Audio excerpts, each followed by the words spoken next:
We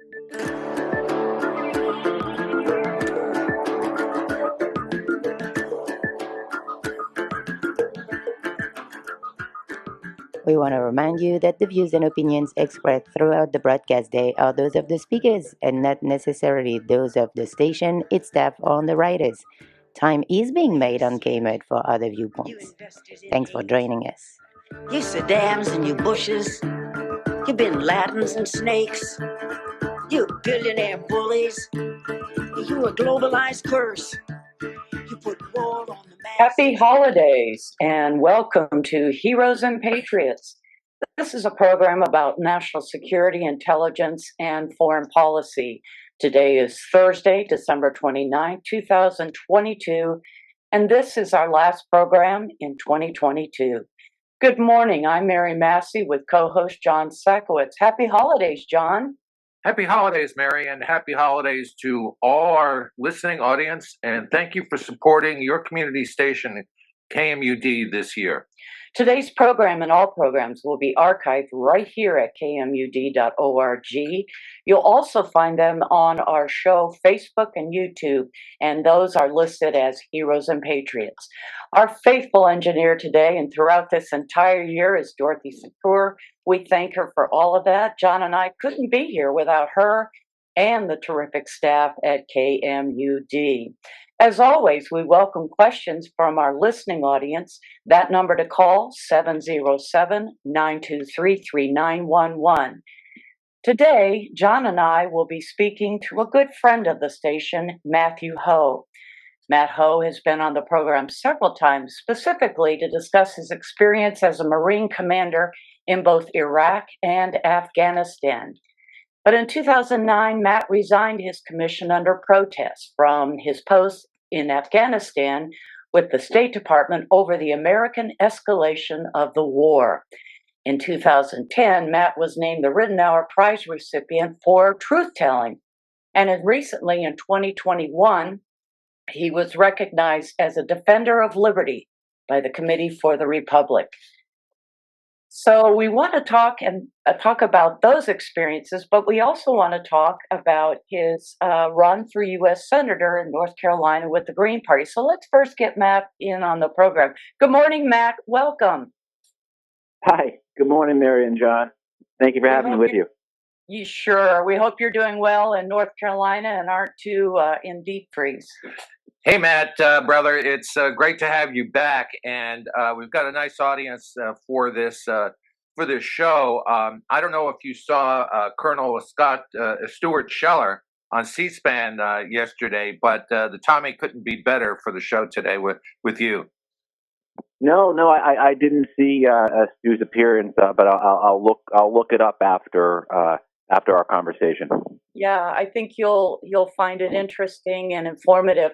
Let's start out with, for those who don't know you on our program, just briefly, let's just look back a little bit about our previous show and some of your reasons for resigning under protest back in 2009 from your command, and what led to your running for U.S. Senator for the Green Party in North Carolina. Well, certainly there's a 13 years between the resignation and the political run. But going back to the resignation, I had taken part in the wars in Iraq twice. I had been involved with war policy making, whether with the Pentagon or with the State Department when I was not in Iraq. And so when I went to Afghanistan in 2009. I was intellectually and morally broken by the lies of the wars, by the immorality of it, by the futility of it, and of course the suffering that it produced. Suffering that it produced, just like ripples on a pond, extending in all directions. So when I got to Afghanistan, it was for me seeing that the war in Afghanistan was no fundamentally different than the war in Iraq, that the presence of the American military, the occupation, the sustaining of a civil war in Afghanistan, that was all policy that was only going to be exasperated and worsened by the escalation of the war as was occurring from the Obama administration in 2009.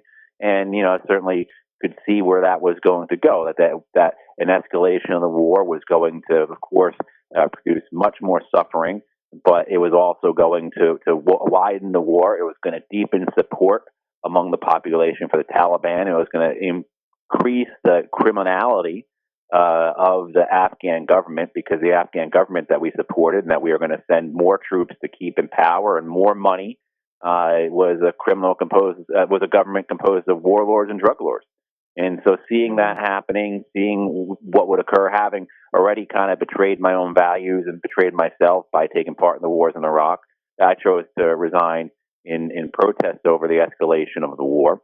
And, of course, as we know, that war went on for almost for more than 10 years after that, finally ending in summer of 2021 with the American retreat and the Taliban victory. Although, the war still continues in so many ways for the Afghan people, of course, through sanctions, right? All those things. It's a different phase of the war as they suffer. And then, of course, they're under the cruel and barbarous reign of the Taliban once again. So, it's that type of, so, excuse me. But these last 13 years since my resignation, I've worked to oppose, the American empire, for lack of a better term, to oppose the wars, to try and demilitarize our foreign policy, bring some sanity to our fiscal policy in terms of how much we spend on our military and its operations and the contractors that support that. And so basically, as I work on that, I become more politically engaged. And this past year, had an opportunity to represent the Green Party in a U.S. Senate race and chose to do so, hoping to bring forward some of these issues and present some of these ideas in the campaign, where I knew those ideas and issues were not going to be addressed by the Democratic or Republican candidates. Matt, I'm interested in following up on something that Colonel Stuart Scheller said last night about his decision not to run for president. He was contemplating a run in 2024 and decided that he wanted to pursue a career as an author and as an activist instead. And he says it's difficult for many people to draw the connection between unjust, immoral, and counterproductive wars, a connection between the war machine and the systemic political and financial rot that underlies it at the national level with state and local politics. Draw that connection for our listeners, please. Well, of course, as we just saw a Pentagon budget get approved of $858 billion. And, there's a lot of ways to look at this. I mean, that amount of money, that's 53% of the discretionary budget. So, and that doesn't include the budget items such as the Veterans Department, the State Department, which for all intents and purposes now is, an weapons clearing warehouse for the rest of the world. That's primarily what a State Department does now is sell weapons. So you're not including those types of, intelligence services, and then of course things like Homeland Security are not included in that $858 billion the Pentagon gets. So when you add all those things in, you start to realize that about 65% of our federal budget goes towards wars overseas, goes to the military-industrial complex, goes to the war on drugs, goes to the operations on our southern border. That's where about 65% of our federal money goes to. And so in the sense of the prioritization of those things, the prioritization of state violence over taking care of our people, you can certainly see that in terms of what's actually provided to our local communities, and as well as too just the basic refrain we hear so often when it's things such as Medicare for all, universal health care are brought up. oftentimes it is said in Washington, D.C., we don't have the money for those things. We don't have the money to adequately address climate change. And that sentiment and that perception, of course, occurs because, again, 65% of our budget goes to either the military or to police, law enforcement, prison type policies. And then so how does that affect down the state and local level? It does, because that puts tremendous pressure on the state and local communities to provide, and oftentimes those state and local communities, those states, and more so the local communities that are in need are unable to do so. And so the ability of our nation to support itself in all aspects is greatly hindered by the fact that our federal government prioritizes through its budget, again, the military, law enforcement, the prison complex, et cetera. I'm not sure if that's exactly what you're asking about in terms of No. Stu's comments. Yeah, no, that's exactly right, because there's just so much money to go around, and if you're spending $850 billion on defense, which really isn't national defense anyway, Right. who are we defending ourselves from? Afghans, Pakistanis, in Vietnam. Who did we defend ourselves from? The North Vietnamese. It has nothing to do with defense. On the subject of money, another thing Colonel Scheller had to say was, and this is I find this interesting. We left something like $80 billion worth of infrastructure and military equipment behind in Afghanistan. I'll have to do some fact checking on that number, but it's in the ballpark.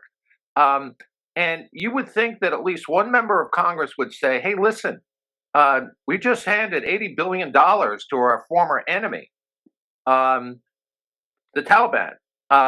We're going to take $80 billion off this $850 billion budget this year. You guys don't know how to spend that money. You have no fiscal responsibility. Why don't we ever do that?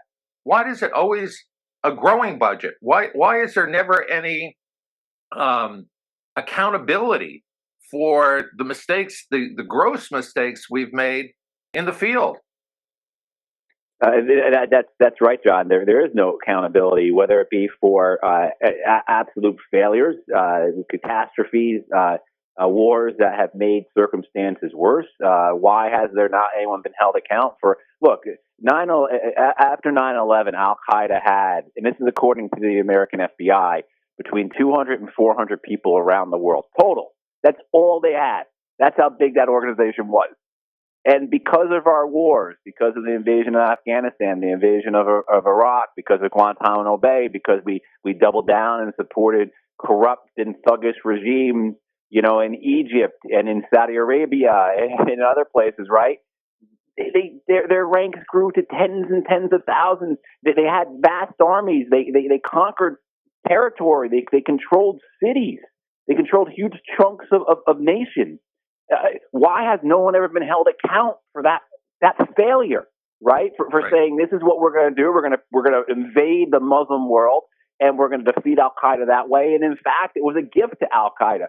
So there's Right. that, the policy side, but then there's also the financial side, as you said, where the Pentagon just failed its fifth audit up to 5 years ago. And this is in contravention to American law, to U.S. law, that says all federal agencies must be audited. This is a law that goes back to, I believe, President George H.W. Bush's time. It says that all federal agencies must pass audits. The Pentagon avoided ever having been audited until, I think, 2016 or so. And now they just failed for the fifth time in their fifth audit ever only, right? The audit. They failed it. They cannot account and failed it spectacularly. They cannot account for trillions and trillions and trillions of dollars. They just have no idea where that money has gone to. As well as they can't tell you how many bases they have. They can't tell you how many ships they have or how many planes or how many. So it really is, the lack of accountability is a hallmark, is an actual feature of the institution. that no one is ever held accountable. You just keep your mouth shut. You go along. You cheerlead appropriately. You don't rock the boat. You don't stand up and say this is wrong or this is counterproductive or this is not the right thing to do, and you'll be promoted. And not only that, after you get out, you'll go and work for a big weapons company. And so you look at this in so many different ways. Whether it's the policy failures that have seen these terror groups grow in size around the world, as many people would tell you would happen, or it's the financial aspects where the United States spent $14 trillion on the Pentagon and war from 2001 to 2021. $14 trillion. Half that money went to the weapons manufacturers. Half that money went to Boeing and Raytheon and Lockheed. So the weapons companies got over $7 trillion. I think that's a big answer for that, because then that $7 trillion, a portion of that, a small portion, because you can buy our politicians for startlingly low amounts of money in this country, gets recycled into political campaign donations, right? And it helps fund think tanks.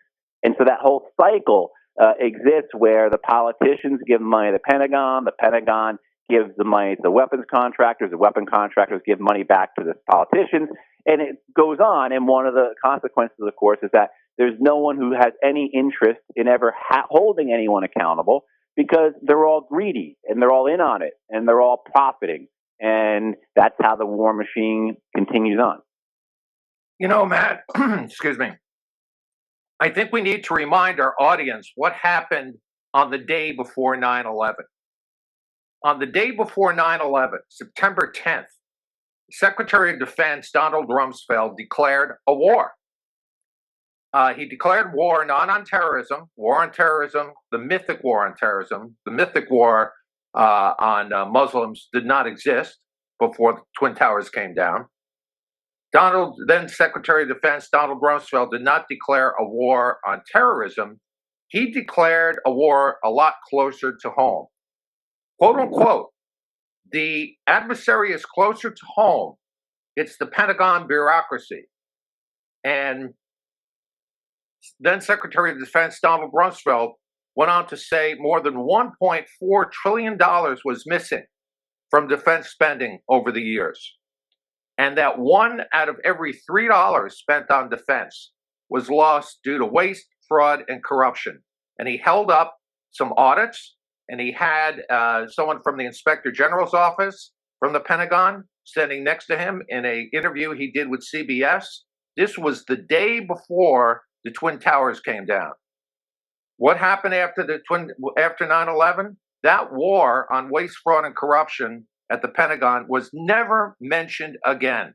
We just went to we implemented the Homeland Security Act and the Patriot Act, and we just put our foot to the floor on the war against terrorism. But here was one of the most conservative war hawks in history, Donald Rumsfeld, declaring war on waste, fraud, and corruption in an interview on CBS that was never aired, that anybody can look up on YouTube. You can hear the entire interview on waste, fraud, and corruption, and it was never mentioned again. Please comment, Matt.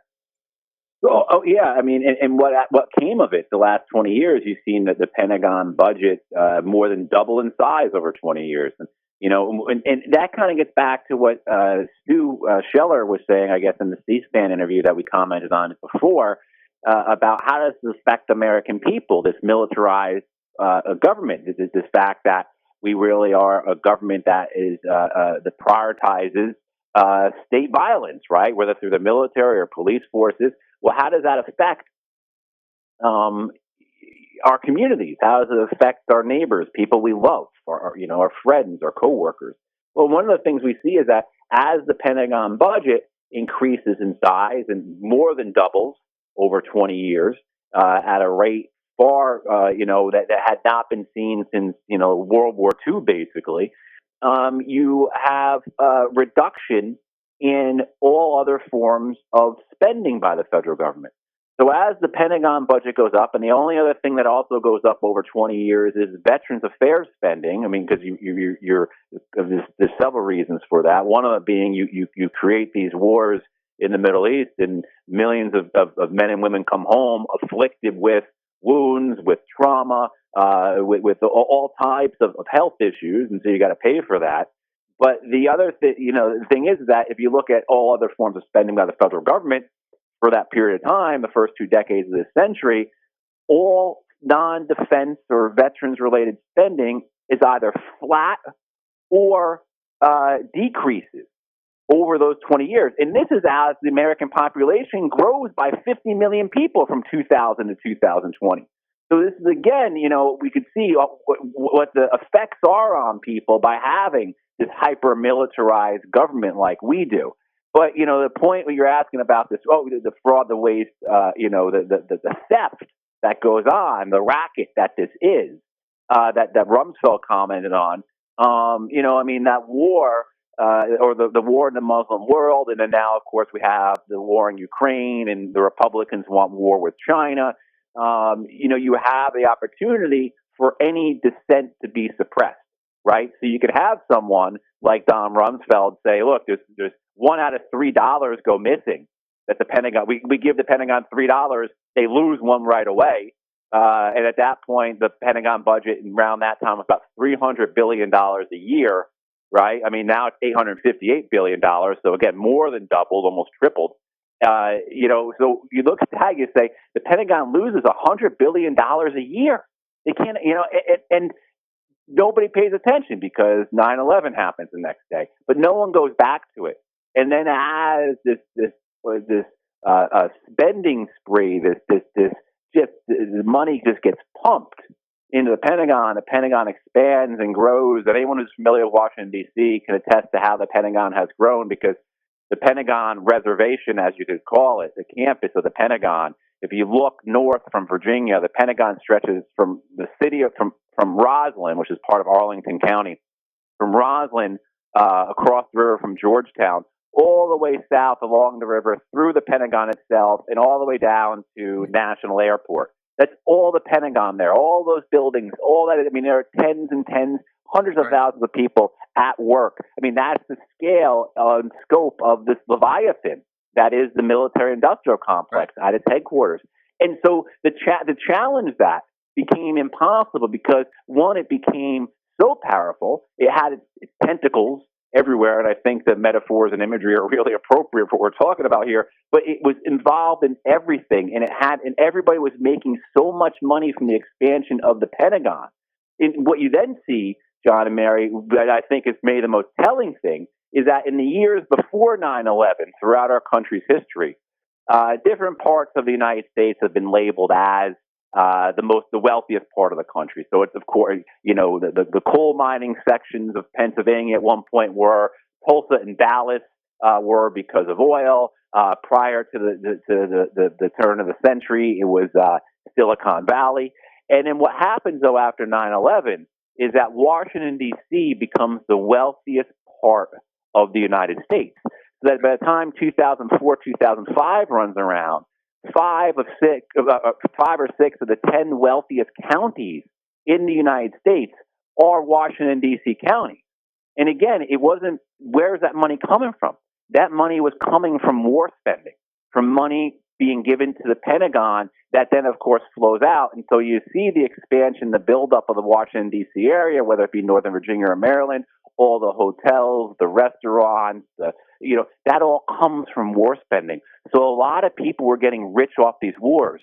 And then you have the patriotism aspect of it, right? No one wants to seem as if they're questioning the integrity of our brave war fighters over at the Pentagon. Oh, my God.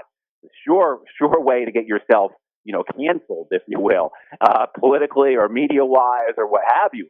And so you have all those things culminate to the fact that, and as we've just seen, speaking before, the Pentagon just failed its 5th audit.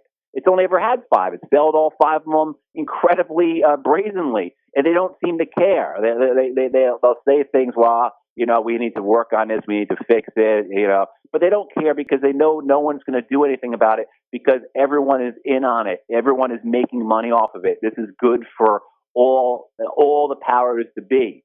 And so the opposition is hindered because it's hard to build effective and resourceful allies in this when the people you need to make the change, well, they're in on it as well.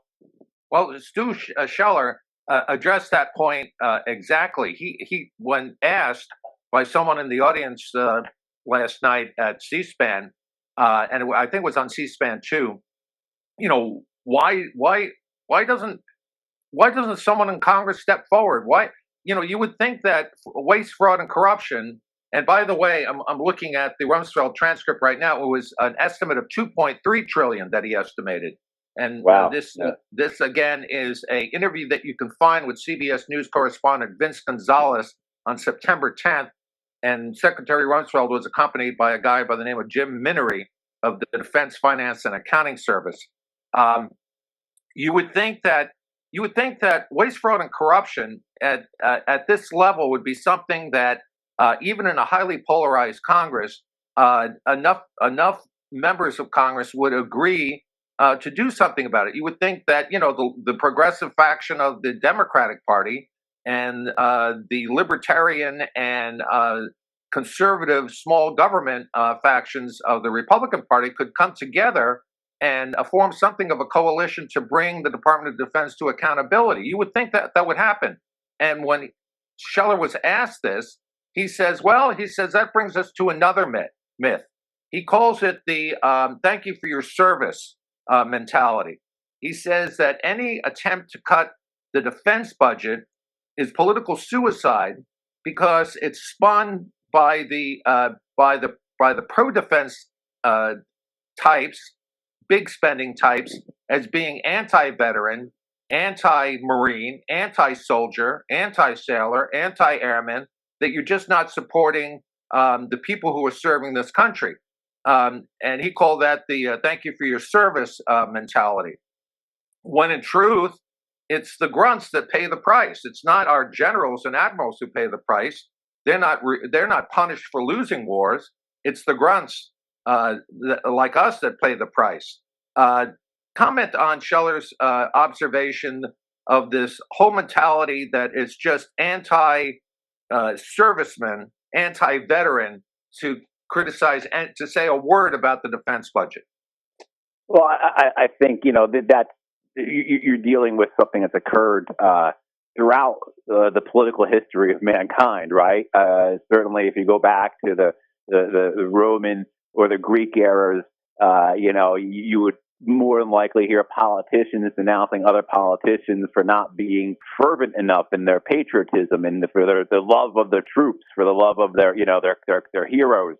So I think this is, you know, just a par for how politically we are as a species to use these things. And certainly in our own history, you've seen that over and over again, you know.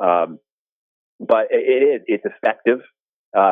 It's crucial to silence opposition.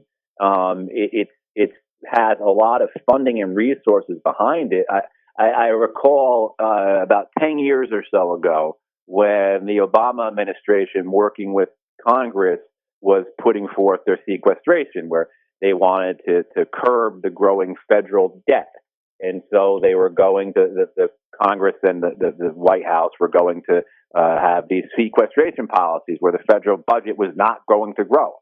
And of course, the Pentagon got out of it by using a slush fund, what's called the Overseas Contingency Operation. So, you know, the second half of the Obama administration, the Pentagon doesn't get much more money on paper. But if you read Bob Gates' memoirs, Secretary of Defense under both Bush and Obama, you know, you'll see clearly that they did that. They were able to keep getting the money because they, you know, the willingness to take on the Pentagon, to take on the military-industrial complex, you know, is not there because for a politician to do so, the consequences are so great. And they don't see themselves as having allies. They don't see themselves as seeing a benefit in opposing it in a way that's going to be effective. So you'll have both Republicans and Democrats vote no on the defense budget. Not many. I think this last time about 50 or 60 combined Democrats and Republicans voted against the defense budget, about an equal amount from each party. So, I think they look around and they see that there is no upside for them politically to go against this behemoth, because the consequences, the wrath that will be put towards them as not being patriotic enough, not supporting the troops, or betraying the troops, those are the types of things they'll be accused of, is not worth their time and effort. So they'll pass a meek vote against the Pentagon budget, but they won't do anything to coalition bills. And the thing is, too, many of them as well are on the take. Many of them receive money from the defense industry. I remember a number of years ago, Code Pink had a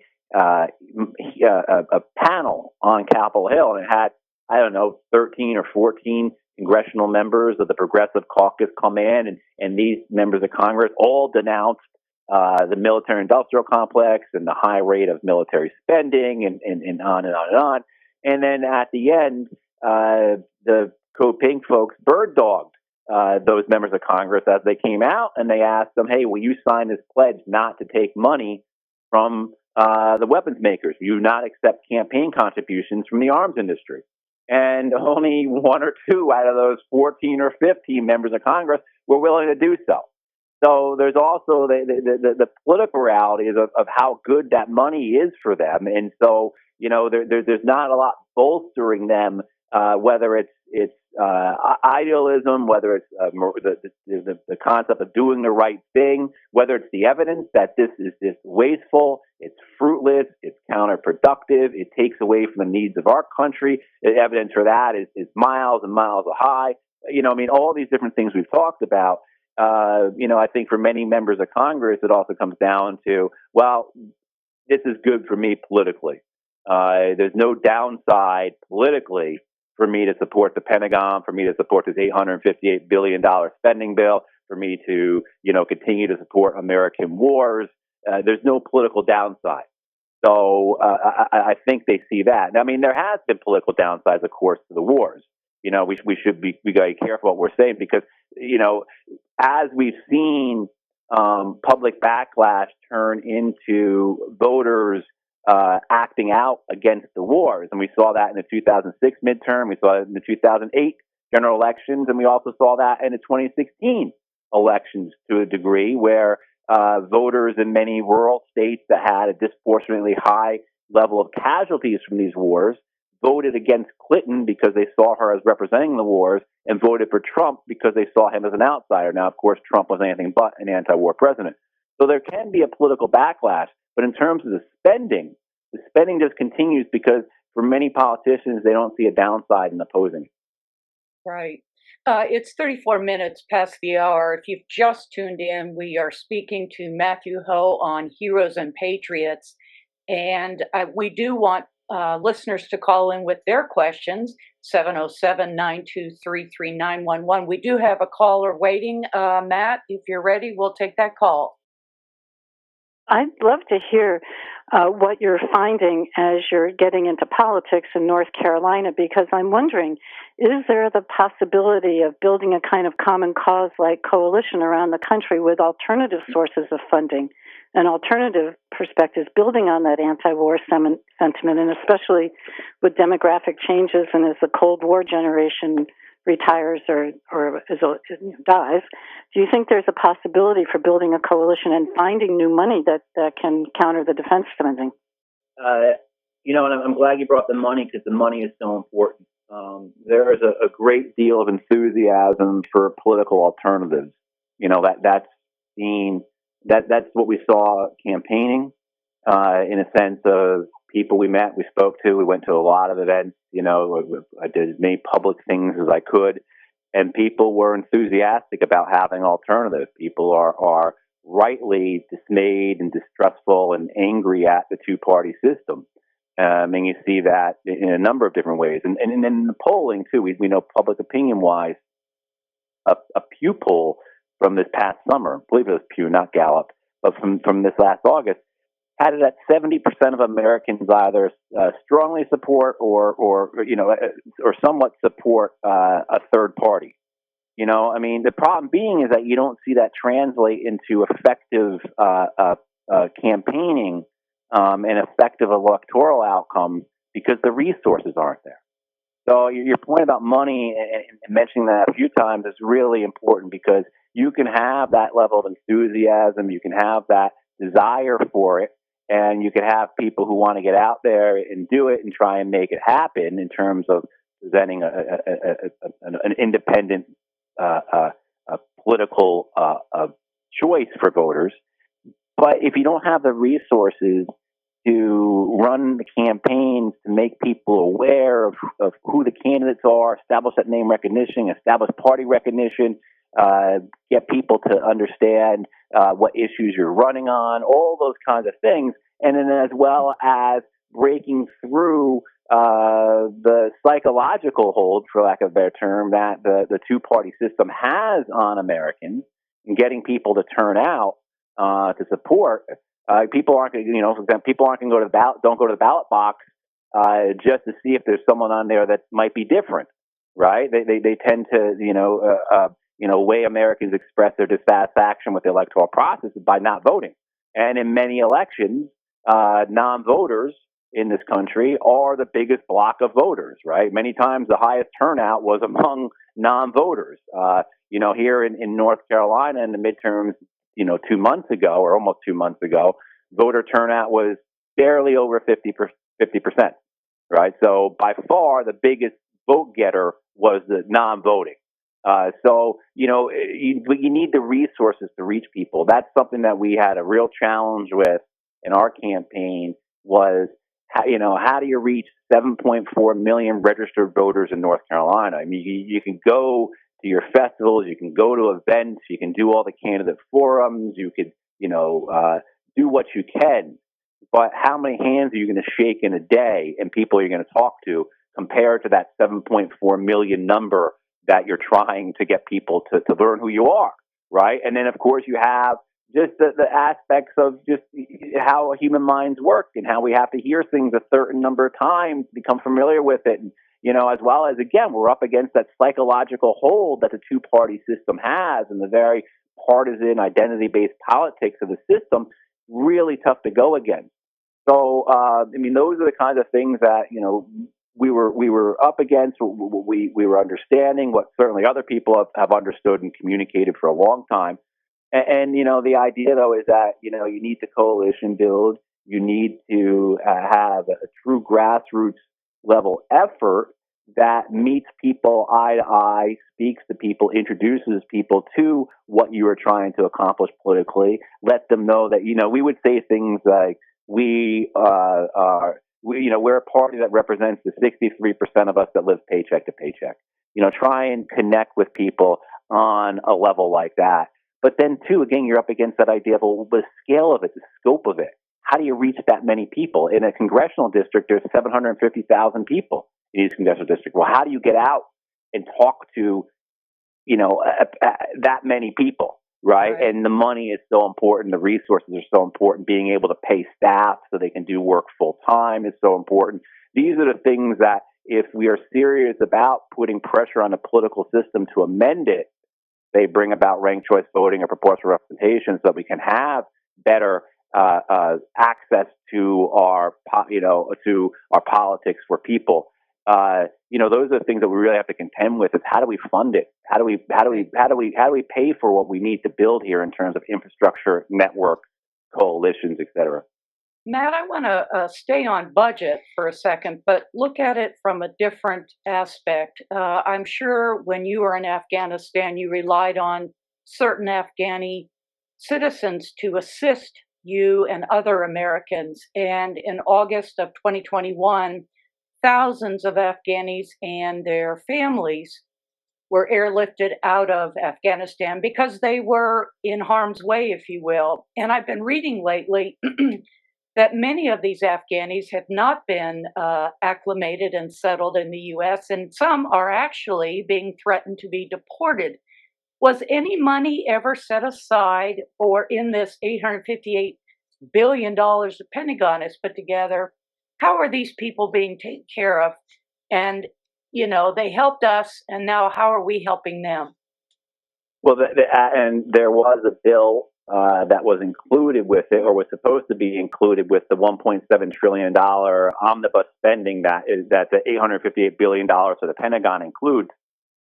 And that $858 billion number, that make it clear to people, is about $88 billion more than what the Pentagon got last year. So about a 10% increase in funding for the Pentagon, or more than 10% increase for the spending for the Pentagon. So you had an attempt by some members of Congress to put forward legislation that would have provided money and assistance in some reform of the immigration process to allow for Afghan refugees to remain in the country, be provided better resources, have some assistance to get their lives started here, because they really, in many ways, have been abandoned. Certainly, the few refugee resources that refugee resource organizations we have in this country have been overwhelmed, of course, and they are in desperate need of help. And so the Afghans showing up put pressure on an already weak and minimal type of refugee settlement program we had in this country. So, you've seen with the Afghan refugees that many of them have been forgotten. Of course, the war in Ukraine put aside all American thoughts about Afghanistan. I think you'd be hard pressed to find news about Afghanistan on local on American media, certainly compared to say the war in Ukraine. But with regards to the Afghans, those who were working with American forces, those who the United States owed something to, had an obligation to.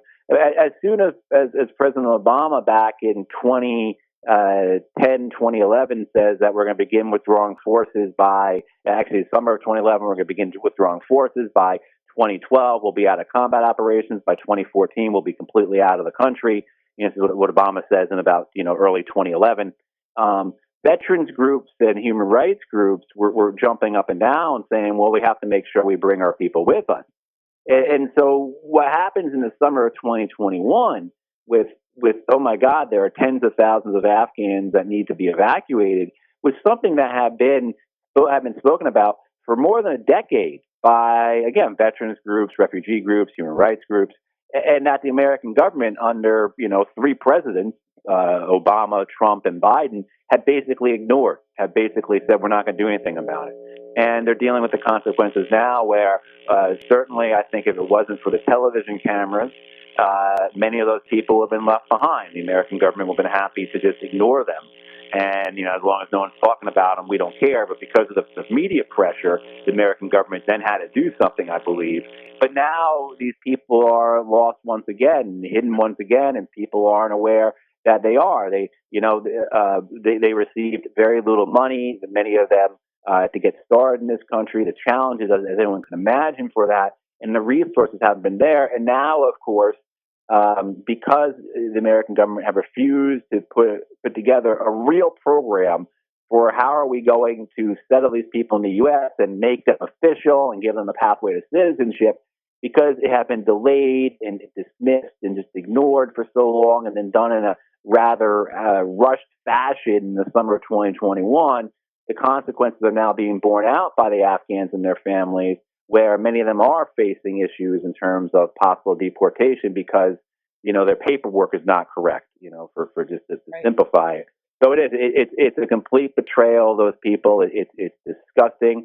But it's also, too, in line with how the American government has done this many times over in history. And this is what I say to people about Ukraine and to the Ukrainians. If you think the American government, once it's done with you, once it's received, once whatever it gets politically out of the war in Ukraine and you now become inconvenient to them, if you think they're going to continue to support them, go to just look and ask the Afghans, ask the Iraqis. There are lots of people who will tell you the American government is going to betray you, just give it enough time. Matt, before I ask my next question, I want to set it up. And I just want to reintroduce you to our audience.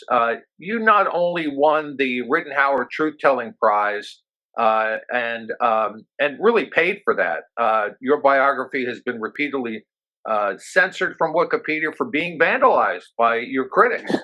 Who would think that Wikipedia site vandalization is a thing? But you were a target. Not only and to be clear, that was the U.S. Central Command, General Petraeus' organization, right. that was doing those types of things. That's so it wasn't like just some random people who didn't like what I was saying. No, that was an actual effort, along with other means to discredit me by the American military. That's how they operate. So yeah. Well, that's where I'm going with this question, and you'll see that in a second.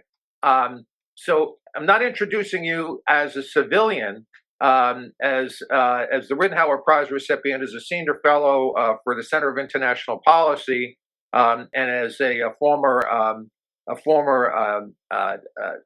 executive with the State Department for Reconstruction and Governance. But you were also an active duty Marine. You were a company commander of headquarters company in Anbar province, and I believe you have a 100% disability.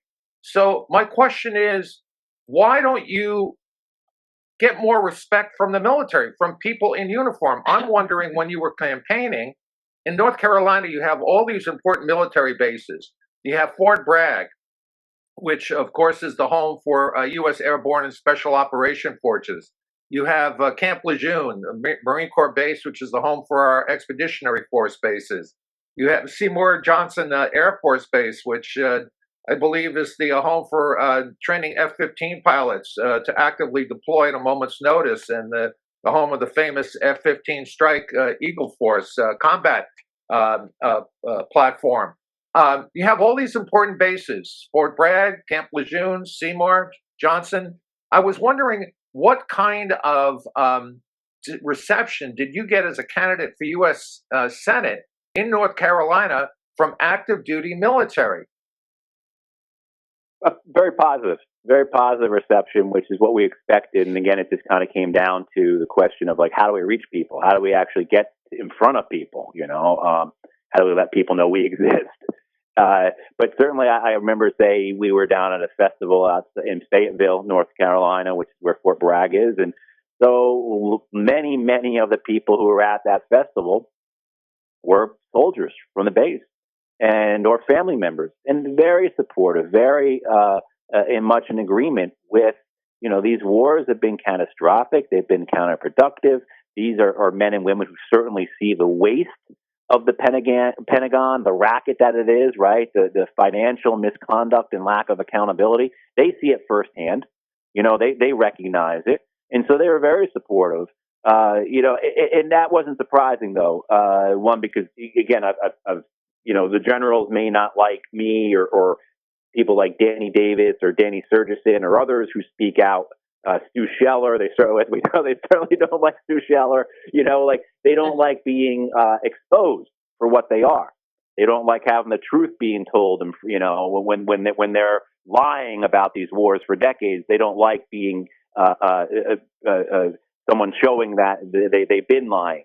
But in the case of North Carolina, Walter Jones, the late congressman from Eastern North Carolina, he represented Camp Lejeune and the Marine Corps base. And Walter Jones was one of those prominent anti-war critics. He certainly was in favor of the Iraq War when it began, but within a couple of years, had turned into one of the biggest critics of the Iraq War in the Congress, and then of course of the Afghan War as well. And up until his death, he was one of the biggest anti-war members of Congress.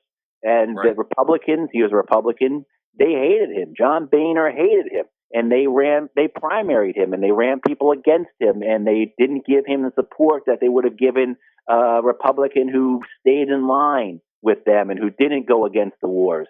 And he won re-election after re-election for years, representing Camp Lejeune, North Carolina, again, as one of the biggest anti-war critics in the Congress, because the Marines and sailors at Camp Lejeune and their families understood that he was representing them. And they also knew that these wars were immoral, that they were criminal, that they were wasteful, that they were counterproductive, that they were failed, right? So they knew, so I think they're very happy to see someone who was willing to speak truthfully about the thing that was for decades defining their own existence. And active duty personnel, combat veterans, they are the ones who know the personal price of war.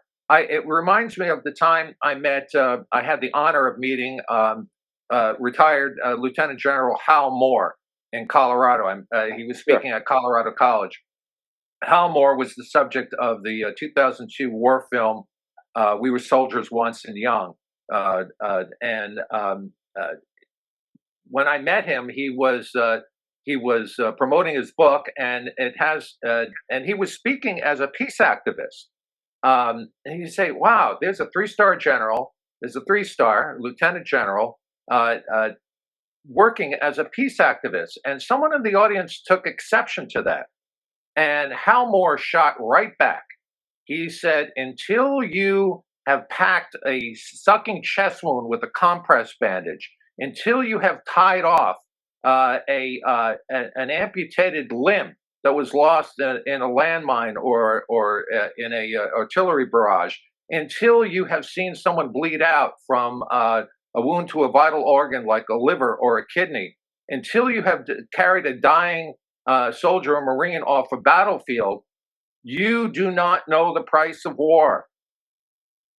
You do not have the right to criticize me as a peace activist." And he shut that guy up in a second. Take the show away. Take the show away, Matt.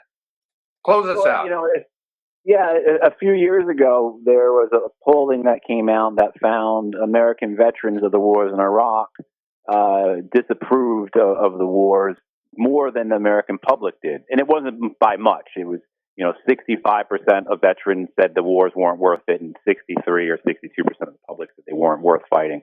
And I can guarantee that of those veterans, who were against the wars, who said they weren't worth fighting, those are exactly the type of people that General Moore we're talking about, had to deal with the consequences of it, saw the realities, and then had to weigh that in their heads and judge whether or not this was worth it, whether or not it was worth the harm that we have done here, the suffering that we have brought to our people and to millions and millions and millions of people in Iraq and Afghanistan and Syria and Yemen and Libya, all throughout Africa, Somalia.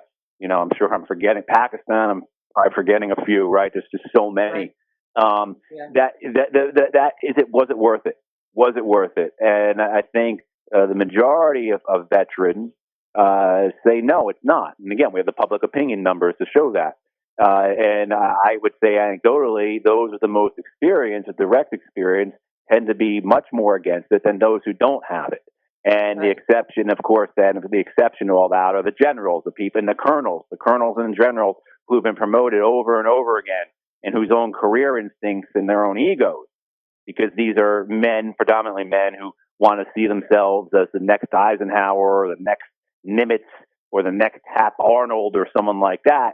These are so their egos get involved too. But among those of us who were there, the vast majority are against these wars, although many of us, I think, many don't speak out because it's a very difficult thing to do. But I can say of 13 years of speaking out against these wars, I've only encountered criticism and hostility from men that were colonels and generals. I've never received any type of hostility, adversity, disrespect, what have you, from men and women who actually served, who actually did the work in those wars. People may disagree with me, but certainly not hostility. But you'll receive that hostility from the generals. You'll receive that hostility from members of Congress. You'll receive that hostility from the media, because the media has been complicit in these wars in so many ways. And of course, from those who make their money off the wars.